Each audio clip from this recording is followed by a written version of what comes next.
Alright, welcome to a different kind of video where I'll be kind of narrating a review to you of a recent film, and this will be called a Razorwire review.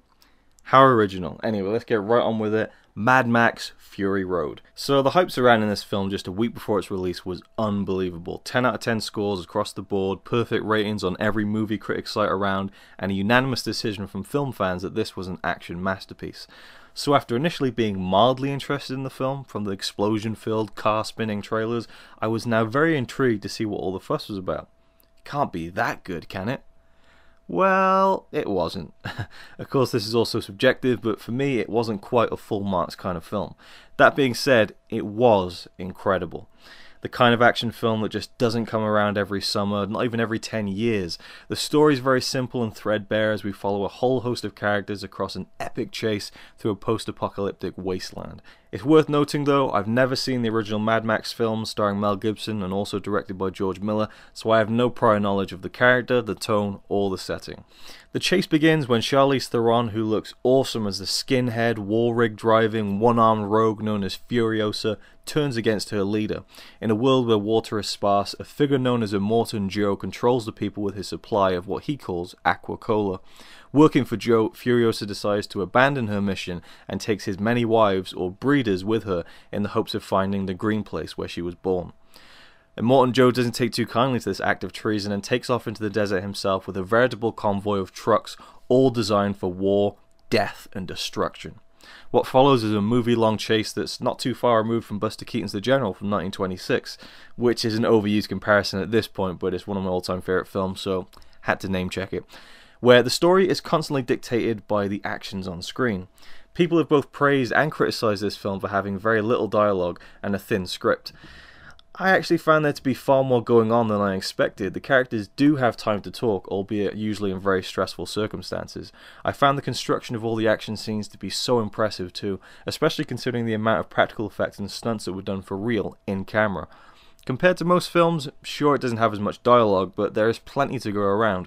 I was almost even a little disappointed as I had heard that it was similar to a silent film in that regard, where you can completely digest the story visually, which is still fairly accurate, but there's still a lot of story points to be gained from the dialogue that is thrown out every 20 minutes or so.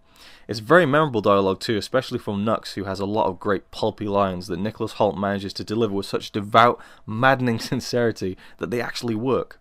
Already, I haven't even got to the titular character himself, Max. That's because he's pretty much a supporting role here. Make no mistake, this is Furiosa's movie. It's her mission, her story, her redemption, and Max is along for the ride. He's captured at the beginning of the film in a brilliantly staged and edited sequence, and he's brought into the chase with Immortan Joe's war rig crew strapped to the front of a car as a blood bag. This is where Nicholas Hoult character Nux enters the film, a war boy who is linked to Max with a tube to leach out his blood. A mindless, crazed, but still morally confused disciple of Joe, Nux plays a key role in the film, and Hoult's performance is mesmerizing. The chase scenes are truly special and bring about so many aspects that create the magic. The stunts and action are edited together not only in a comprehensible fashion, you can actually tell what's going on, but in a flashbang, in-your-face loudness that, cannon forward with the pulsating score, delivers an all-out assault on your senses. It blows my mind that a 70-year-old man created this wonderful monstrosity of a picture, but it also makes it all the more cooler. The extensive use of stunt performers and practically created moments of chaos, albeit augmented with CGI, brings such a raw yet appreciated old-school feel to the film. The production design too just screams an 80s aesthetic to an imagined dystopian world, which only adds to that feel. The real thing that works though is that in a film so densely saturated with action-packed moments, Miller knows when to pull back, but also when to drive forward even faster and harder than before. A lot of the sequences are similar and have been criticised for being too long, but there's always something interesting and different being added to the table every time. In typical 2010s big budget action films, there tends to be a few big money shots, the holy shit unrealistic moments that give you a larger than life slice of escapism. But in Mad Max Fury Road, there are a few money shots, but absolutely none of them are impossible. I would argue, with a fair amount of certainty might I add, that everything that happens in this film could happen. At no point was I yanked out of the action because someone had jumped an implausible distance from one truck to the other without a scratch to show for it. Sure, things are stretched sometimes, but there wasn't a single frame for me that showed us something that could never physically happen. The film was an explosion of weirdness, but as mental as it gets, I never thought the human body couldn't do that. So, How about Tom Hardy? Yeah, so here's the thing. I thought he was really good. Max doesn't say much, and as I mentioned, I have no frame of reference for the character, so I'm judging impartially here. It worked. He sold the character with his physicality and his body language much in the same way as he did Bane in The Dark Knight Rises, but the actual vocal performance bothered me. He opens the film with a narration that fits perfectly, but when we first see Max speak on screen in real time, the cracks started to show, as he already sounded different. His accent jumped around a lot. Was it Australian? Was it British? Maybe South African? At times he did slide into a bit of a Bane-esque tone. This was filmed in 2012 after all, and at one point he displayed a character tick, something of a grumble, that was right out of his performance in Lawless, also a 2012 film. Was he trying too hard to be different yet again and ended up repeating himself? I'm not sure, but his accent changing definitely stood out and threw me off a little bit. Otherwise, given he has little to say as it is, his physical performance did serve the part well. I loved so much of this film. It was just an absolute blast from start to finish, and while I was never moved by it, I was invested in Furiosa's story. There was a flashback-oriented story that drove Max's motivations, but it was either not as well developed as I would have liked, or it was something that really pays off for fans of the first three films.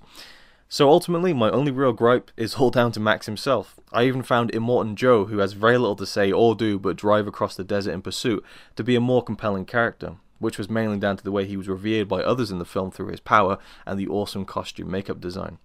The cinematography too was stunning, and the use of colours to set the tone for every scene was so effective. The one thing a lot of people are talking about is the feminist themes that run through this film. I'm not really going to get into that, as for me personally, there are strong female characters in this film who kick ass, and that's really all that needs to be said. In the end, I think George Miller has delivered a very unique film, in that it presents such a potentially mindless action-driven story in such an appealing, entertaining way.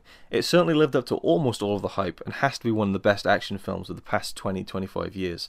It didn't change the game, or rewrite the action film book, but it did show everyone in the industry that there is a way to connect with an audience with these kinds of films. Do it properly. Don't rely on implausible money shots that disconnect you from all sense of reality, even if in a world as unreal as presented in Fury Road. And don't abuse the use of CGI. Practical effects connect, and this is living proof. A surefire action classic in the years that will follow its release, and one hell of a badass lead role for Charlize Theron, who steals the whole show. Her determined, strong yet layered and human performance as the mechanical arm-wielding, forehead smeared with oil Furiosa is another excellent performance. Though, as much as I detracted from Hardy's portrayal of Max, I think that Furiosa's success as a character is bound to her relationship with him, which for me provides the best parts of the film. I think people are just so surprised to see a movie like this that is so focused towards its director's vision, unclouded by commercial concerns. And ultimately, it's just a shame that artistic expressions like this are so rare in the action blockbuster arena. Thanks for watching.